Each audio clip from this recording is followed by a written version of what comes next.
춘천시 주민자치 지원센터 이게 좀 어떻게 좀 탄생하게 됐는지 배경도 좀 살펴봐야 될 것 같은데. 방금 교수님께서 말씀하신 대로 이제 2013년에 시범 사업을 실시하게 됐고요. 춘천시 같은 경우는 사실 2019년이 이제 주민자치가 본격적으로 안착되는 시기라고 볼 수 있는데요. 지금 문제가 되는 주민자치 지원센터가의 법적 근거가 만들어진 조례안이 만들어진 시기가 바로 2019년이거든요. 2019년에 조례안이 만들어지고 그 당시는 주민자치 지원센터 설립 및 이 조례안이 아니었었고 마을자치라고 했어요. 초기에는 마을자치로 해서 한 3년, 4년 정도를 운영해왔죠. 운영하다가 2023년 4월 27일 날 이걸 주민자치 지원센터 설립 및 지원 조례안이라는 거로 이제 변경을 한 거예요. 그러면서 이제 춘천에는 주민자치가 좀 이 위원회에서 자치회로 전환이 되는 이 읍면동들이 늘어나면서 좀 안착되게 됐던 거죠. 근데 지금 이게 폐지 조례안이 나온 거에 대해서 저는 이 우려스러운 부분을 아까도 말씀드렸지만 전 시의회에 꼭 이 말씀을 드리고 싶은데 이 시의원들이 자기 부정을 한다고 저는 생각이 들어요. 왜 그러냐면 이 춘천시 주민자치 지원센터 설립 및 지원 조례안이 만들어진 게 2019년이고요. 2013년 4월 27일에 개정이 되거든요. 그럼 현 시의회 임기 내예요. 그러니까 현 시의원들이 개정을 하면서 이게 마을자치가 아니라 주민자치가 필요하고 여기에 대한 내용들이 좀 부실하니 이걸 개정을 하겠다고 해서 개정을 한 거잖아요. 근데 이래놓고 1년 만에 이거를 폐지를 시켜버리는 거예요. 그러면 이 당시에 개정할 때 그들이 내세웠던 논리나 이런 것들은 뭐냐. 물론 이 개정안을 냈던 거가 시겠지만 심사라는 건 시의원들이 있잖아요. 그러면 시의원들이 그 당시 심사할 때 뭘 갖고 심사했냐는 거 묻지 않을 수가 없는 거고요. 이거는 자기 부정의 다름 아니다. 이런 생각이 들고 어쨌든 간에 주민자치라는 개념이 지금 춘천시 같은 경우에는 2019년 이후에 좀 안착되어 오고 있는 과정이었었다. 이렇게 볼 수 있을 것 같습니다. 교수님, 그러면은 아까 말씀하신 춘천시만의 주민자치 지원센터 여기는 좀 어떤 역할을 하는 곳이라고 생각하면 될까요? 일종의 주민자치회가 사실은 주민들이 이게 하는 사업이 뭐냐면 보조금 사업과 위탁 사업인데요. 이게 행정 업무를 주민들이 처리하다 보면 이게 정산하고 하는 방식들이 주민들이 하기가 매우 어렵습니다. 또 주민들이 사실은 생업이 있는 분들이 사실은 자원봉사를 하기 때문에 이분들이 제대로 업무를 할 수 있도록 도와주는 중간 지원 조직이죠. 이게 뭐 다양한 형태로 전국적으로 많이 있는데 이런 주민자치위원들이 일을 할 수 있도록 도와주고 주민자치회가 제대로 정착될 수 있도록 도와주는 중간 지원 조직, 이 주민자치지원센터다 이렇게 보시면 돼요. 조례 폐지안을 낸 측조차도 이제 이야기하는 것 중에 하나가 지금 교수님 말씀하셨던 거하고 똑같은 내용이에요. 이게 주민자치회가 정상적으로 운영이 되려면 분명히 중간 지원 조직이 필요해요. 그리고 이제 그게 이제 소위 말하는 전담 지원관 제도라는 거를 춘천시가 처음 한 건데 전국적으로도 이게 시범적으로 한 거거든요. 전담 지원관들이 필요한 이유는 주민자치회가 하고자 하는 사업이 있을 때 이 사업 계획서를 내야 되잖아요. 사실 방금 교수님 말씀하신 것처럼 이게 주민자치회 임원들이 다 자기 일을 갖고 있는 사람들이 봉사직이란 말이에요. 그럼 밤새워서 이거 뭐 계획서 만들고 그 예산을 받아다가 그 예산을 집행하는 일부터 시작해서 가장 문제가 되는 건 정산이라는 부분이죠. 그럼 센터가 이제 폐지를 앞두고 있으면서 시민단체 쪽에서는 많이 좀 반발을 하고 있잖아요. 그렇습니다. 시민단체에서는 어떤 입장이신가요? 저희가 이제 반발하는 이유는 처음에 말씀드렸던 것처럼 이제 기본인 직접 민주주의 아주 기초 단위가 이제 무너질 수 있다는 것에 대한 우려가 가장 크고요. 별로 이야기 안 나오는 겁니다. 우리가 이제 법과 제도만 사실 주로 이야기를 하는데 여기에 지금 간과되어 있는 부분 중에 하나가 청년들에 관한 일자리 문제도 여기에 있습니다. 왜냐하면 지금 춘천시 주민자치지원센터가 26명의 이 직원들이 있는데요. 그중에 이제 13명의 직원은 정규직이고 13명은 계약직이에요. 그건 물론 이제 주민자치지원센터의 계약직이기 때문에 정규직도 마찬가지고 시 고용은 아니에요. 그렇기 때문에 완전히 안정적인 일자라고 할 수는 없지만 일반적인 우리가 청년들이 아르바이트에 의존하거나 이런 일자리하고는 좀 개념이 좀 다르게 조금 더 안정적인 제도라고 볼 수 있는 거거든요.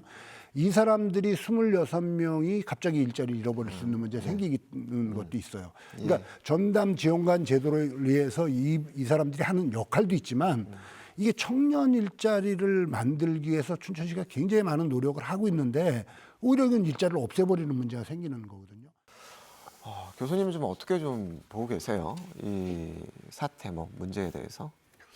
우선 시의회에서 내건 그 폐지의 이유가 상당히 설득력이 매우 떨어져요. 아까 그 우리 모두의 위원장님께서도 말씀하셨습니다만 이 주민자치라는 게 뭐 특별히 전문성이 요구되는 게 아니에요. 주민들하고 소통하고 대화하고 참여하고 이게 사실은 조금 어떻게 보면 지지부진하고 여기에 무슨 뭐 사업이 크게 나타나는 게 아니거든요. 그런데 이게 이제 전문성 부족을 내세운 게 예를 들면 이제 이게 이 워딩이 나오게 된 걸 제가 어디서든지 좀 살펴봤는데 예. 주민자치 아까 얘기하신 전담 지원관에 대한 설문조사를 실시했어요. 공무원 대상으로 또 그 주민자치 위원들 대상으로. 그러니까 공무원들은 자기들이 해야 될 보조금 사업들 주민들 맡겨놓으면 제대로 못 해오는데 그래도 깔끔하게 해오니까 좋다 이렇게 긍정적인 평가가 높고요. 주민자치위원들 입장에서는 전문 지원관 이 사람들이 월급이라기보다도 이 활동비를 받아요. 네. 한 100만 원에서 150만 원 정도 지역별로 조금 편차는 있습니다. 명칭도 어떤 지역에는 뭐 간사라고 하기도 하고 전담 지원관 네, 용어는 조금 다릅니다만 너희들 월급 받으면서 뭐 제대로 빨리빨리 처리하고 뭐 못해.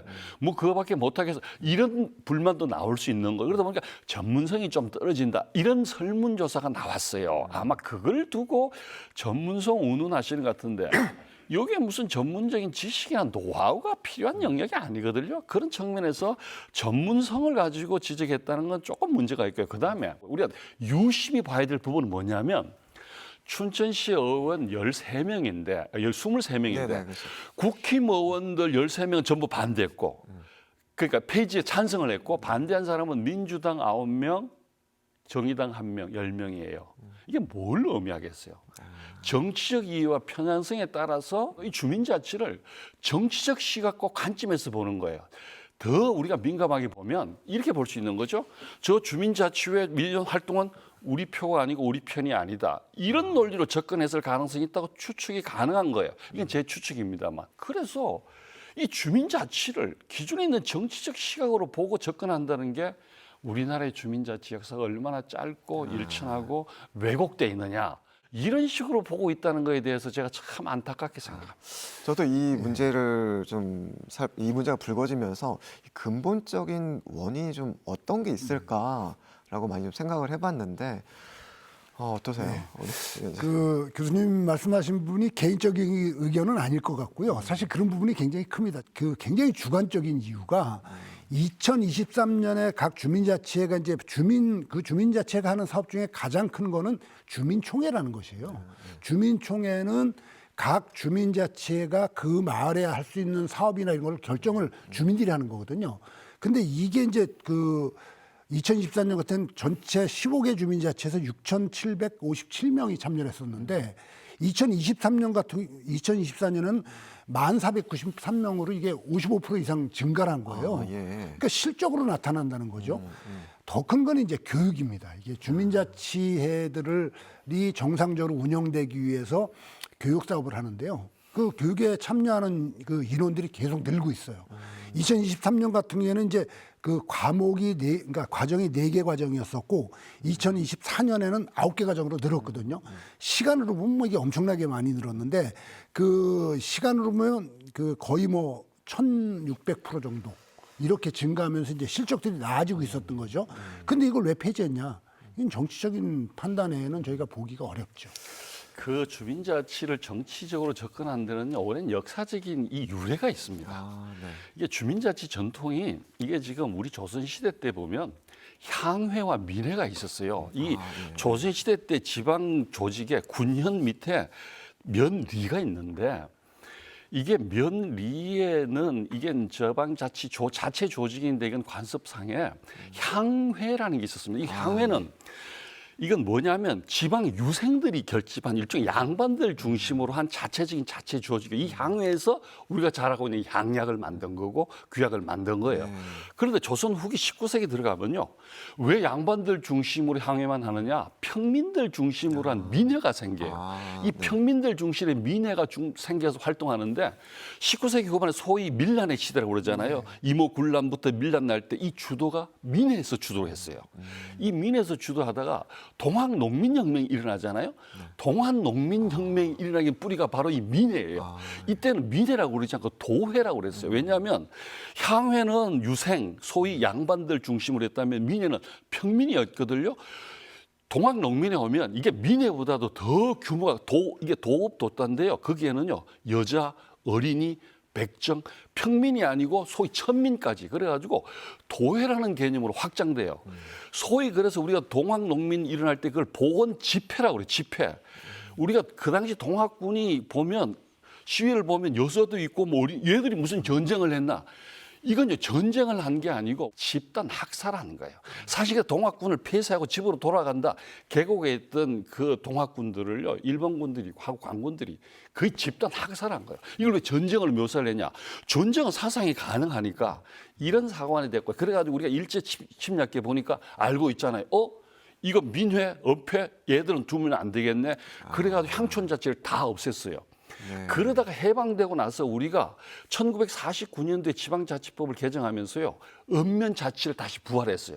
왜냐하면 그때 향회에서 소위 그 면장이라고 얘기하는 그 이 집강, 그다음에 이장일 존이 직접 선출을 했어요. 그 전통이 남아있기 때문에 1949년도에 지방자치 때는 구는 지방자치단체가 아니었어요. 읍면을 지방자치로 하면서 직선으로 뽑았어요. 그러다가 1900 이제 우리가 그 육군사 정부 일어나면서 지방자치가 없으면서 이제 군을 지방자치로 했죠. 그리고 우리나라 지방자치가요, 그래서 기득권이나 공무원들을 보면 주민 조직이 활성화되고 주민들이 자기 목소리를 내고 그러면 기존에 있는 지배 질서, 기존 체계에 대한 도전으로 인식한 거예요. 그 역사적인 뿌리가 있어요. 그러다 보니까 주민 자치가 활성화되는 것을 못마땅히 하는 것, 기본적인 관료 시각이에요. 제가 지방자치학회장을 오래 역임을 하면서 중앙정부에서 권한을 지방으로 분권화시켜서 내려줘야 된다. 그러면요, 도에서는 중앙정부의 권한을 내려달라고 그래요.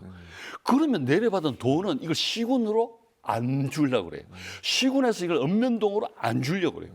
읍면동에서 이 권한을 주민들에게 안 주려고. 자기들은 중앙정부에 분권해라고 그렇게 강하게 요구하면서. 그러니까 이게 아까 얘기한 그 자기 모순이자 또 주민자치의 정치적 편향성이 조선시대 때 민해, 동학, 일제 거치면서 나오는 이런 그 역사적인 맥락 속에서 아직도 주민자치가 활성화되는 것을 부정적 시각으로 보는 그런 정치적인 편향성이 우리 사회에 남아있다. 예. 우리 교수님 말씀 들어보니까 역사를 좀 짚어주셨잖아요. 주민자치회가 정치적으로 영향을 받을 수밖에 없다는 게 이제 좀 이해가 되네요. 그렇다면 이제 센터 폐지 조례안이 통과가 되면서 주민들이 자발적으로 좀 앞으로 참여할 수 있는 창구를 잃게 됐다는 좀 우려도 나오고 있는데 대안이 있을까요? 그러니까 이게 창구의 문제는 아닐 거고요. 주민자치는 유지가 될 텐데 문제는 이제 주민자치가 정상적으로 운영이 되느냐의 문제가 거죠. 근데 여기서 이제 살펴볼 부분은 소위 말하는 지원은 필요하다는 건 누구나 인식을 해요. 그 폐지 조례안을 낸 측조차도 주민자치의 어떤 그 중간 조직 같은 중간 지원이 필요하다. 이건 인식을 하거든요. 근데 이제 센터가 필요 없다. 이제 이런 이야기라는 건데 자기 모순이죠. 지금 폐지 조례안을 낸 측에서 얘기하는 게 또 한 가지는 주민자치가 이제 직접 지원관을 고용한다. 이런 이야기거든요. 근데 이거는 안 돼요. 왜 그러냐면 주민자치에는 임의 조직이기 때문에 시가 지원관을 고용하는 인건비를 지원할 수가 없는 문제가 생기는 거죠. 그러니까 이게 난제가 굉장히 많아요. 어떤 걸 가더라도. 그래서 대안이라는 것 자체가 굉장히 모호하다. 대안을 만들기가 굉장히 어려운 부분이고 상위법하고 충돌할 가능성이 굉장히 높다. 그래서 이제 중간 지원 조직을 만들었던 건데 이걸 폐지하면서 직접 지원 형태로 간다? 굉장히 어려운 문제가 생길 거죠.